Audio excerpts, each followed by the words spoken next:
Magandang hapon po sa inyo mga lodi, mga guys. Ako po ay sa totoo lang hindi naman ako talagang vloggers, vloggersan lang. Dahil sa mula nung panahon ng kampanya BBM, marami ako napanood, lalo na itong mga vloggers na dumami ang mga vloggers at nalaman ko na malaking tulong 'yun sa pangampanya ni BBM, sa kandidatura ni BBM. Sumikat ng husto si BBM. At marami din vloggers na nagsulputan na sumikat din. At sa totoo lang, sa tanggapin natin hindi, nagsikita sila dyan. Siyempre, sa dami ng views. At nalaman ko na halos mas pinaniniwalaan ang mga vloggers kaysa sa mga mainstream media. Dahil sa pagbalita, dahil actual sila na pumupunta doon sa venue ng mga okasyon ng mga pangampanya. Ngayon, dahil sa pagkakaisa unit team na inilunsad ni BBM, nanalo ang BBM Sara tandem. At napag-isip-isip ko na sa aking sa pag-aaral, kung loyalist lang ay maaring hirap na maipanalo si BBM. Yung tanggapin natin yung totoo, kung solid na yung loyalist lang. Kasi sa dami ng partido na ilang kandidato, anim na ano yan, may kanya-kanyang may kanya-kanyang supporters. Kung isipin itong si Madam Leni, solid yun yung kanyang yung 14 million na yun, solid yun sa kanya Sa totoo lang, tanggapin natin hindi solid yun sa kanya. Itong sa kay BBM, sa tanggapin natin hindi,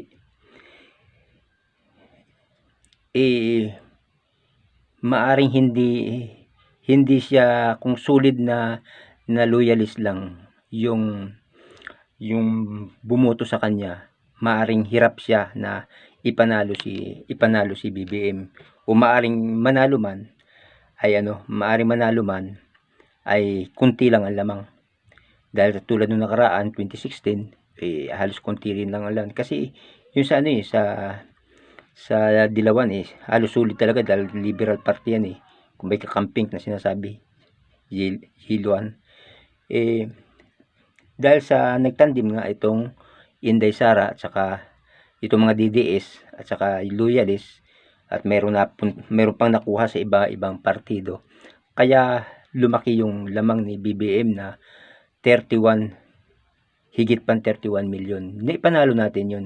Nagkaisa tayo tungkol doon, loyalist, DDS, dahil ako'y loyalist din, ako'y talagang DDS din. Dahil mula nung manalo si Tatay Digong, talagang ako'y DDS. Palibhasa, sinuwerte na ang loyalist, ang BBM, Marcos at saka Duterte nagkaisa, kaya nasulid yung boto ko na loyalist DDS. Ngayon, dahil nakaupo na si BBM, hindi naman natin pwedeng hindi natin pwedeng hanapin na perfect yung kanyang panunungkulan. Tulad ngayon, maraming naglalabasan na mga anomalya, o sabihin natin anomalya, mga ganyang mga naglilitawan mula pa nung sa halos anim na buwan na si BBM sa kanyang pwesto. May mga naglilitawan niya mga iba't ibang mga kasiraan sa gobyerno na sumisira, na pangalan ng Pangulo nadadamay, pangalan ng dating Pangulo na Digong nadadamay din. Pero itong mga vloggers natin na malaki din ang naging papel noong panahon ng kampanya, bakit ngayon hindi niyo iniisip yung pagbablog ninyo ngayon? Siyasatin ninyo. Ako, nagsisiyasat ako kasi nababasa ko yung mga, ko sa inyo mga vlogs nagkakaroon kayo may mga vlog kayo na parang pinaghahati-hati ninyo yung 31 million na bumoto kay BBM. Di ba tayo nagkaisa tayo na iboto natin si BBM, yung loyalist DDS, saka may ilan pa doon sa ibang partido na nakuha ng unit team tandem. Di panalo natin. Bakit ngayon kayo mismo na sinayang ninyo yung inyong pagod noon, kayo mismo ang nagagawa ng pagkakawatak-watak sa 31 million na bumoto? Kasi may mga vlog kayo Sa totoo lang, sa aking halos wala nang naniniwala ngayon sa mga TV balita sa TV. Yung mga vlog na lang ninyo ang halos pinakikinggan ng tao. Kayo pa gumagawa kayo ng ano, ng mga vlog na pagkakabahabahagi kasi yung itong mga nangyayari 'to kay Bantag at kay Secretary Remulla, yan ay ano, ilang ilang linggo lang yan, lilipas din yan. Pero ang intindihin niyo kung talagang kayo matatalinong vloggers at na malaki ang inyong sinakripisyo, totoo niyo kung hindi lang kayo nagsakripisyo, kumita kayo diyan, sa pagba-vlog ninyo kay BBM noon, Kumita kayo libo-libo, o baka yung iba pa may milyon na kinita diyan, Libo-libo yung kinita niyo sa pag-vlog. Bakit ngayon inaalisan niyo ng halaga yung inyong sakripisyo noon? Ibig sabihin nakisakay lang kayo sa kasikatan ni BBM, ibig lang gano'n. Dahil hindi kayo talagang tunay na ano. Tapos sasabihin pa ninyo, nagsasabi pa, yung caption ninyo nakakabuisit, yung caption ninyo na parang pinalalabas ninyo na utang na loob sa inyo yung pagkapanalo ni BBM. Isang boto lang kayo. Isang boto lang kayo, isang vlogger, siyempre isang vlogger lang kayo. Yung sarili lang yung binoto nyo. Halimbawa yun. Pinagkakitaan nyo naman yung pagbablog ninyo, kaya sumuporta nga kay BBM, pinagkakitaan nyo yun. Bagamat maraming nakinig no sa inyong pagbablog, support kay BBM, hindi naman totally sa inyo, iisa lang yung boto ninyo. Sasayangin nyo lang, kung kinita nyo na yun, parang pinalalabas nyo pang utang na loob nyo, sasabi pa kayo sa caption ninyo na sayang yung inyong boto. Isa naman yung boto ninyo. Isa lang yung boto ninyo, hindi naman, kung may nakinig man sa inyo, hindi para doon, kay BBM din yun, Ang isipin ninyo, kung kayo matatalinong vloggers at hindi kayo mga bobo vloggers kayo, ang isipin nyo yung 2025, yung isipin yung 2025, at yung 2028 pa, kung paghihiwa-hiwalay ninyo, ang bumoto kay BBM na 31 million plus, paghihiwalay-hiwalay ninyo ngayon, anong mangyayari dun sa 2025? Makakapasok na naman yung ibang yung dilawan na ayaw na natin papasukin.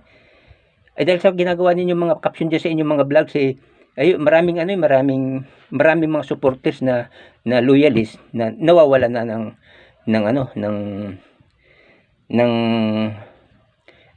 doon sa, kaya pati si Inday Sara na dadamay, pati si Pangulong Digong na dadamay. Merong bumuto sa mga loyalist na nagsasabi doon sa mga comment, basahin yung mga comment nyo, mga comment sa yung mga vlog, na may nagsasabing hindi na ibuboto si iniingatan nga natin na maging solid yung sa 2028 kay Inday Sara.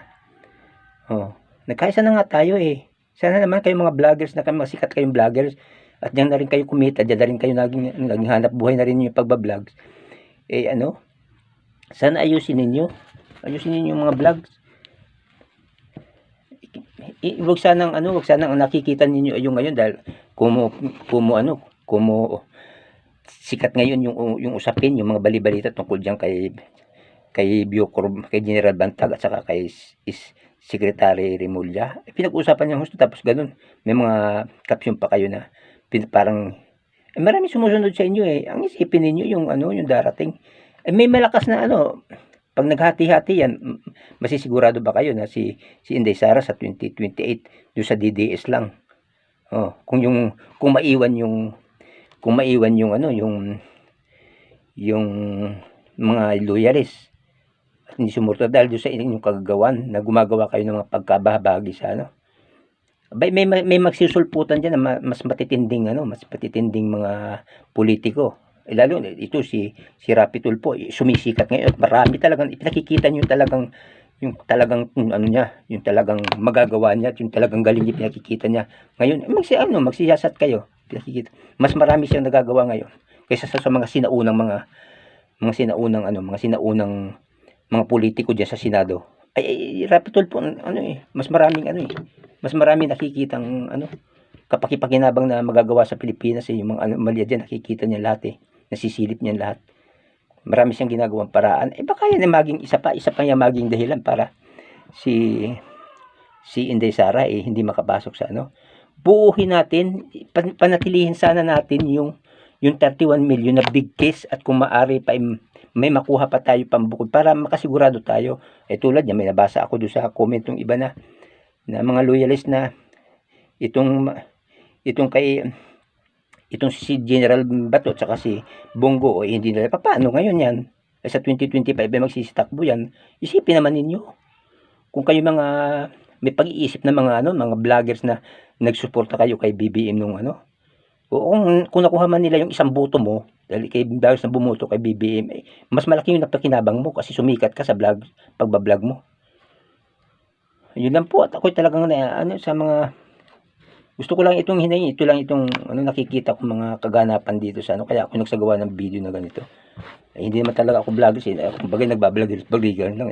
Bahala kayo kung yung komento ko lang ito para sa aking sarili. Bilang isang malayang mamamayan na nag-obserba rin sa kaganapan dito sa ating bansa. Sana yung mga vloggers diyan na sumikat na dahil dun sa pagbablog nila mula dun sa pangampanya ni BBM. Alam ko sumikat na kayo, hindi naman kayo dating sikat. Siyempre, hindi naman kahit dati kayong kilala. Dahil sa BBM nga niyan, na dinala ninyo, na i-vlog ninyo, ipinaglaban ninyo, sumikat kayo dahil dumami ang supporters ninyo, dumami ang subscriber ninyo.